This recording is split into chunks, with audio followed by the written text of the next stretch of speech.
ଏହି 65 ବର୍ଷୀୟ ବୃଦ୍ଧା ମହିଳାଙ୍କୁ ତାଙ୍କ ପରିବାର ଲୋକମାନେ ଘରେ ରଖିଲେ ନାହିଁ।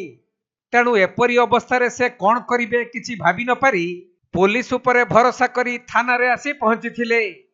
ଅବଶ୍ୟ ଏଥିପାଇଁ ବିଜେଡି ଯୁବ ସଭାପତି ତଥା ଯୁବ ସାମ୍ବାଦିକ ସୁନୀଲ ମହାପାତ୍ର ତାଙ୍କୁ ସହଯୋଗ କରିଥିଲେ। ଆଉ ସେ ଥାନାକୁ ଆସିବା ପରେ ତାଙ୍କର ଯେଉଁ ଦୁଃଖ କାହାଣୀ ବଖାଣିଲେ ସବୁ କଥା ଶୁଣାଇବା ସମ୍ଭବପର ନୁହେଁ। ହେଲେ କେବଳ ଏତିକି ଜାଣି ରଖନ୍ତୁ, ଆଜିର ଦୁନିଆରେ ବାପା ମା ବୃଦ୍ଧ ବୃଦ୍ଧା ହୋଇଗଲେ ପରିବାର ଲୋକମାନେ ସେମାନଙ୍କୁ କିପରି ଅଣଦେଖା କରନ୍ତି। ଏପରିକି ପେଟକୁ ମୁଠେ ଦାନା ଦେବା ତ ଦୂରର କଥା, ଘରେ ମଧ୍ୟ ନ ରଖି ବାହାର କରିଦିଅନ୍ତି। ଏହା ହେଉଛି ସେହିପରି ଏକ ହୃଦୟ ବିଦାରକ ଘଟଣା।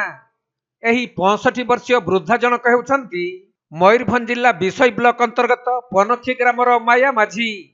ସେ ସାବୁଆ ମୁର୍ମୁଙ୍କୁ ବିବାହ କରିବା ପରେ ଆପାତତଃ ଦୁଃଖେ କଷ୍ଟେ ତାଙ୍କର ଜୀବନ ଯାପନ ହେଉଥିଲା। ଆଉ ୟାରି ଭିତରେ 2ଟି ପୁଅ ଓ ଗୋଟିଏ ଝିଅ ଜନ୍ମ ହେବା ପରେ ସ୍ୱାମୀ ସାବୁଆ ଅନ୍ୟ ଜଣେ ମହିଳାଙ୍କୁ ବିବାହ କରି ଘରକୁ ଆଣିବା ପରେ କିଛି ଦିନ ଘରେ ଅଶାନ୍ତି ଲାଗି ରହିଥିଲା। ତେଣୁ ମାୟା ନିଜେ ମୂଲ ମଜୁରୀ କରି ଚଳିବାର ମନସ୍ଥ କରି ଘରୁ ବାହାରି ଯାଇଥିଲେ। କିନ୍ତୁ ଦୀର୍ଘ ବର୍ଷ ପରେ ସେ ବୃଦ୍ଧା ହୋଇଯିବାରୁ ପରିବାର ଲୋକଙ୍କୁ ମନେ ପକାଇ ଫେରି ଆସିଥିଲେ। ହେଲେ ପରିବାର ଲୋକମାନେ ତାଙ୍କୁ ଘରେ ନ ରଖିବାରୁ ଶେଷରେ ଥାନାର ଆଶ୍ରୟ ନେଇଥିଲେ। ଆଉ ବିଶୋଇ ଥାନା ଅଧିକାରିଣୀ ଶ୍ରୀମତୀ ମିନି ଭୋଇ ବୃଦ୍ଧାଙ୍କ ଠାରୁ ତାଙ୍କର ଦୁଃଖ କାହାଣୀ ଶୁଣିବା ପରେ ମର୍ମାହତ ହୋଇଥିଲେ। ପରେ ସମସ୍ତଙ୍କ ମିଳିତ ଉଦ୍ୟମରେ ତାଙ୍କୁ ରାଇରଙ୍ଗପୁର ସ୍ଥିତ ଓଲ୍ଡ ଏଜ୍ ହୋମରେ ରଖିବାର ବ୍ୟବସ୍ଥା କରିଛନ୍ତି। ନମସ୍କାର ଆଜ୍ଞା। ଗତ 22 ତାରିଖରେ ଆମର ସମୟ ପ୍ରାୟ ସକାଳ 11:30 ସୁଦ୍ଧା ଆମ ଥାନା ଗେଟ୍ ପାଖରେ ଗୋଟେ ଅଟୋ ଅଟକିଥିଲା। ତ ସିସି କ୍ୟାମେରାରେ ଆମେ ଦେଖିଲା ପରେ ଷ୍ଟାଫ୍ ପଠାଇଥିଲୁ। ସେ ଅଟୋରୁ ଜଣେ ବୃଦ୍ଧ ମହିଳା ଓହ୍ଲେଇଥିଲେ। 2ଟା ବ୍ୟାଗ୍ ବି ତାଙ୍କର ଥିଲା। ମହିଳା ଜଣକ ଥରି ଥରି ଥାନା ଭିତରକୁ ପଶିଲେ, ଅଟୋ ତାଙ୍କୁ ଛାଡ଼ି ଦେଇକି ପଳେଇଥିଲା। ତାପରେ ତାଙ୍କୁ ଆମେ ପଚାରିଲେ, ଜାଣିଲା ପରେ ତାଙ୍କ ନାଁ ଥିଲା ମାୟା ମାଝୀ, ତାଙ୍କ ଘର ପନଖି, ଆମ ବିଶୋଇ ଥାନା ଏରିଆର ଥିଲା। ସେ ବୃଦ୍ଧ ମହିଳାଙ୍କର ଦେହ ବହୁତ ଜ୍ୱର ହୋଇଥିଲା, ତାଙ୍କୁ ତାତି ତାଙ୍କ ଦେହରେ ଭର୍ତ୍ତି ଥିଲା। ଆମେ ତାଙ୍କୁ ପଚାରିଲା ପରେ ସେ ବେଶୀ କିଛି କଥା ବି କହିପାରୁନଥିଲେ। ଆମର 2 ଜଣ ମହିଳା ଷ୍ଟାଫ୍ ତାଙ୍କୁ ଆଣିକି ରିସେପସନ୍ରେ ବସେଇଥିଲେ। ତାପରେ ତାଙ୍କୁ ମେଡ଼ିକାଲ ନେଇଥିଲୁ। ତାପରେ ତାଙ୍କୁ ପଚାରି ବୁଝିଲା ପରେ ଜାଣିଲୁ କି ତାଙ୍କ ଗାଁରେ ତାଙ୍କୁ କେହି ଘରେ ରଖିବାକୁ ପ୍ରସ୍ତୁତ ନାହାନ୍ତି। ମାଙ୍କର 3ଟା ପୁଅ ଅଛନ୍ତି, ସ୍ୱାମୀ ବି ଅଛନ୍ତି, ଝିଅ ଜ୍ୱାଇଁ ବି ଅଛନ୍ତି। ତାପରେ ଆମେ ତାଙ୍କ ଘର ଲୋକଙ୍କୁ ସବୁ ଖବର ଦେଇଥିଲୁ। ଝିଅ ଜ୍ୱାଇଁ କହିଲେ କି ଯେହେତୁ ଆମର ଆର୍ଥିକ ଅବସ୍ଥା ଠିକ୍ ନାହିଁ, ଘରର ଚଳିବାକୁ ଆମେ ଅସୁବିଧା, ଜ୍ୱାଇଁଙ୍କ ଦେହ ବି ଅସୁସ୍ଥ ଅଛି, ତେଣୁ ସେ ବୁଢ଼ୀର ମାଙ୍କର ଭରଣ ପୋଷଣ ଦାୟିତ୍ୱ ନେଇପାରିବେ ନାହିଁ।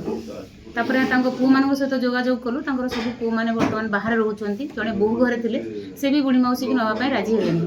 ତେଣୁ ତାଙ୍କ ସ୍ୱାମୀଙ୍କୁ ଡକେଇଥିଲୁ ଥାନାକୁ। ସେ ଆସିଲା ପରେ ତାଙ୍କ ସହିତ କଥା ହେଲୁ, ଜଣାପଡ଼ିଲା ଯେ ସେ ଦୀର୍ଘ 12ରୁ 15 ବର୍ଷ ହେବ ସ୍ୱାମୀ ସ୍ତ୍ରୀ ପରସ୍ପର ଠାରୁ ଅଲଗା ହୋଇଯାଇଛନ୍ତି। ଆଉ ବର୍ତ୍ତମାନ ସେ ଦ୍ୱିତୀୟ ବିବାହ କରିଛନ୍ତି।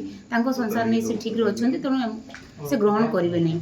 ତେଣୁ ମାଆଙ୍କୁ ପଚାରିଲା ପରେ ସେ ଆମ ଉପରେ ଛାଡ଼ିଦେଲେ ଯେ ତୁମେମାନେ ଯାହା ଡିସାଇଡ଼୍ କରିବ, ତୁମମାନଙ୍କ ଭରସାରେ ମୁଁ ଏଠିକି ପଳେଇ ଆସିଛି, ତୁମେମାନେ ମୋର ରହିବାର କେଉଁଠି ଗୋଟେ ବ୍ୟବସ୍ଥା କର।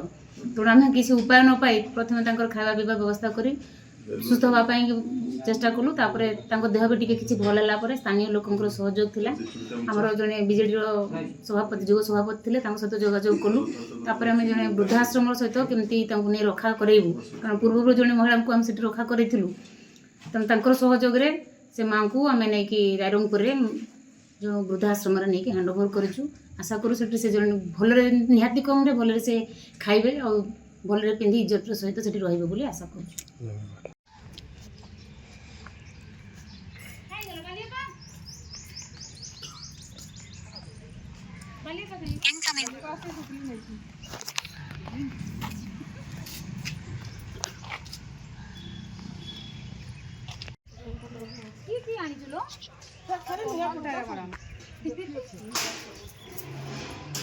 ସବୁ ଦେଇକି ବିଦା କରିଦେଲେ ଗାଁରେ, ପୁରା ବିଦା କରିଦେଲେ, ଟେନସନ୍ ନାହିଁ।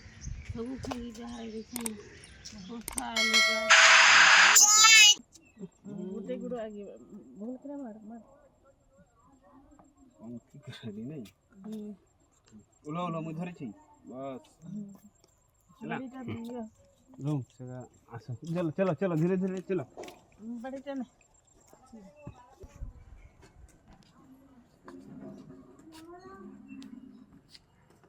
উঠো ମୟୂରଭଞ୍ଜ ଜିଲ୍ଲା ରାଇରଙ୍ଗପୁରରୁ ସୁନୀଲ କୁମାର ମହାପାତ୍ରଙ୍କ ରିପୋର୍ଟ, କୋଣାର୍କ ଲାଇଭ୍।